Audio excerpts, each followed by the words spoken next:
নমস্কাৰ বন্ধু বান্ধৱীসকল, আজি আপোনালোকৰ ওচৰলৈ এইটো ৰেচিপি লৈ আহিছোঁ। আপোনালোকে সকলোৱে জানে এইটো বনাব, তথাপিও মইনো কেনেকৈ বনাইছোঁ আপোনালোকক দেখুৱাব বিচাৰিছোঁ। এই সৰু মাছ লৈ তাত আদা নহৰু পিঁয়াজ দিলোঁ, হালধি দিলোঁ, নিমখ দিলোঁ, তাত অলপ কেঁচা জলকীয়া দিলোঁ। এতিয়া ভালকৈ সানি ল'লোঁ। তাৰপিছত কলপাতেৰে ধুনীয়াকৈ মই এটা টোপোলা বান্ধি ল'লোঁ সূতাৰে। আপোনালোকে কলৰ জুচেৰেও বনাব পাৰে।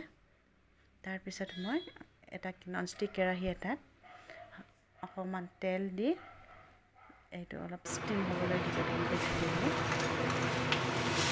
7 মিনিটকৈ দুইফালে ষ্টিম কৰিলোঁ।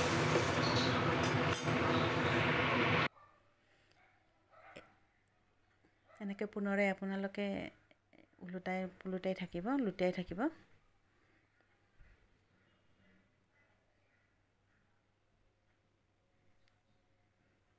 কলপাত ভাজাৰ বৰ ধুনীয়া সুগন্ধি এটা আহিছে।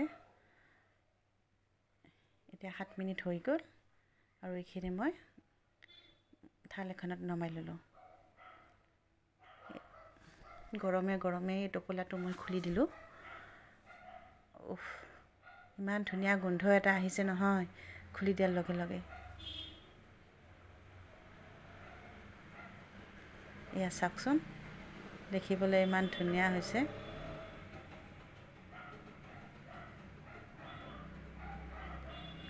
এয়া চাওক, পৰিৱেশন কৰিছে। ধন্যবাদ আপোনালোকক। আৰু আপোনালোকে চেনেলটো ভাল পালে